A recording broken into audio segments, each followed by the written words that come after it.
1800 hours, Pakistan Standard Time. Assalamu alaikum. This is Radio Pakistan. The news read by Ali Ahmed. First, the headlines.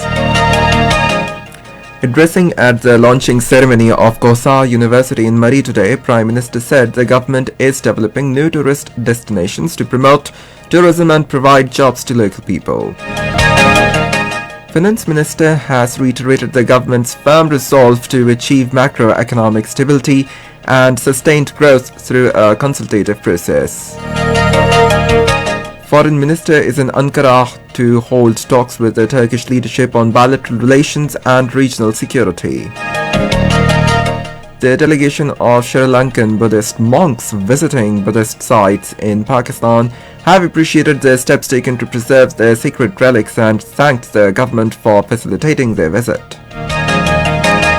In Indian illegally occupied Jammu and Kashmir, the All-Party Hurriyat Conference leaders have demanded immediate release of all illegally detained resistance leaders and activists. Amnesty International has urged Southeast Asian nations to investigate Myanmar's junta leader for crimes against humanity ahead of ASEAN summit on Myanmar.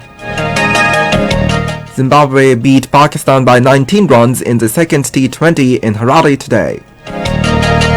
And now the news in detail.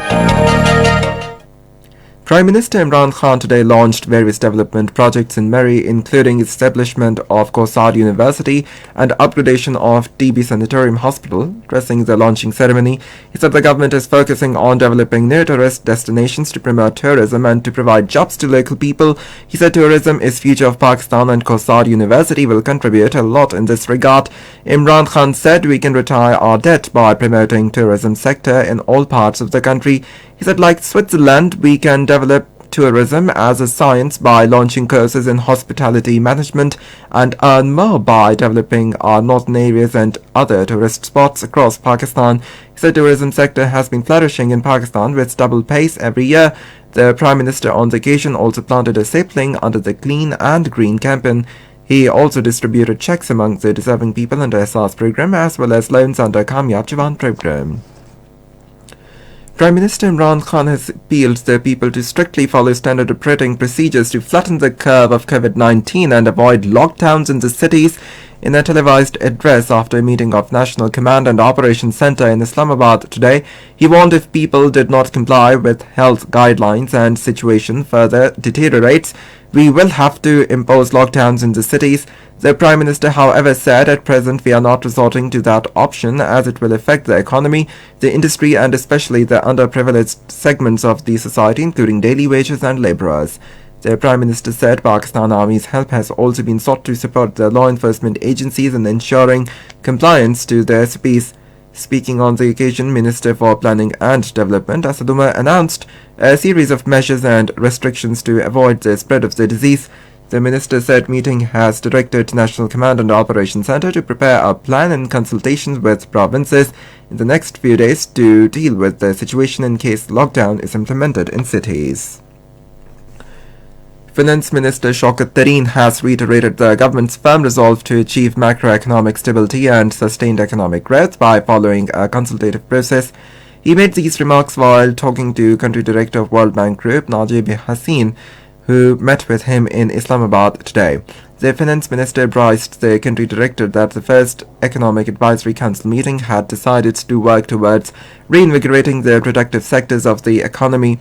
The country director World Bank Group thanked the government of Pakistan for continuous support and facilitation in completion of ongoing projects and programs. Foreign Minister Shah Mahmood Qureshi has arrived in Istanbul on a two-day official visit to Turkey. During his stay, he will participate in a trilateral meeting to be attended by the foreign ministers of Turkey and Afghanistan. Three foreign ministers will discuss latest developments in the Afghan peace process. Foreign Minister will also hold bilateral talks with his Turkish counterpart, Mevlut Cavusoglu. They will review entire spectrum of bilateral relations and discuss preparations for the 7th session of High-Level Strategic Cooperation Council, which will be held in Turkey this year. He is also expected to meet Turkish President Recep Tayyip Erdogan. The foreign minister will also interact with the local and international media in Turkey. This is Radio Pakistan. Prime Minister's Special Assistant on Overseas Pakistanis, Zulfikar Bukhari, says the government is improving infrastructure of religious tourist sites across Pakistan. He was talking to media persons after having informal discussion with the delegation of Sri Lankan Buddhist monks at Takht Bai in Khyber Pakhtunkhwa.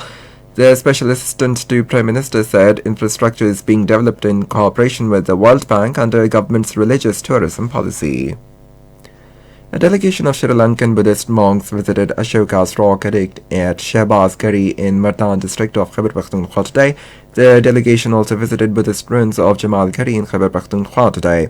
Later, in an interview with Radio Pakistan's special correspondent Heather Baloch, senior monk Dr. Walpil Piananda Thero expressed deepest gratitude to Prime Minister Imran Khan and the government of Pakistan for facilitating their visit to the sacred Buddhist sites. He also appreciated the steps taken for the preservation and upkeep of the Buddhist sites in the country. In Indian illegally occupied Jammu and Kashmir, the All-Party Hurriyat Conference Secretary General Maulvi Bashir Ahmed and other Hurriyat leaders addressing mourners said that Territory and Kashmir Forum France in a statement maintained that any changes to the status of Indian illegally occupied Jammu and Kashmir could only be made with the direct consultation of Kashmiri people, who must play a central role in the determination of their future. It urged the United Nations, European Union and rest of the civilized world to take cognizance of ever deteriorating human rights situation in the occupied territory. India reported the world's highest daily tally of coronavirus infections for a second day today, surpassing 330,000 new cases in a day. Health Ministry said deaths in past 24 hours has also jumped to a record 2,263. Amnesty International has urged Southeast Asian nations to investigate Myanmar's junta leader for crimes against humanity ahead of ASEAN summit on Myanmar. The Association of Southeast Asian Nations Summit is to be held in Jakarta, Indonesia, on Saturday. Amnesty's Deputy Regional Director for Research, Emerlyn Gill, said in the statement that the meeting is the first concerted international effort to ease the crisis in Myanmar, where security forces have killed hundreds of pro-democracy protesters since the February coup.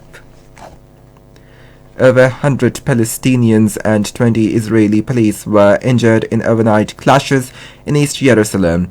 Police said the violence flared outside one of the entrances of the old walled city after police had barred access to some areas where Palestinians usually gather in large numbers during the Muslim fasting month of Ramadan. Tensions were fueled by the arrival of far-right Jews at the end of the march, during which they harassed Palestinians and chanted deaths to Arabs. Zimbabwe beat Pakistan by 19 runs in the second T20 match at Harare today. Batting first, Zimbabwe scored 118 runs for the loss of 9 wickets in 20 overs. In reply, Pakistan were all out at 99 in 19.5 overs, 3-match series levelled by 1-1. And finally, the weather report. Hot and dry weather is expected in most parts of the country during the next 12 hours. To end the news, once again the headlines. Addressing at the launching ceremony of Kosar University in Murray today, Prime Minister said the government is developing new tourist destinations to promote tourism and provide jobs to the local people. Finance Minister has reiterated the government's firm resolve to achieve macroeconomic stability and sustained growth through a consultative process. Foreign Minister is in Ankara to hold talks with Turkish leadership on bilateral relations and regional security. The delegation of Sri Lankan Buddhist monks visiting Buddhist sites in Pakistan have appreciated the steps taken to preserve their sacred relics and thanked the government for facilitating their visit. In Indian illegally occupied Jammu and Kashmir, the All-Party Hurriyat Conference leaders have demanded the immediate release of all illegally detained resistance leaders and activists. Amnesty International has urged Southeast Asian nations to investigate Myanmar's junta leaders for crimes against humanity ahead of ASEAN summit on Myanmar. And that is the end of the news. For more news and analysis, log on to our website radio.gov.pk and also watch live streaming of our bulletins on the link facebook.com/radiopakistan.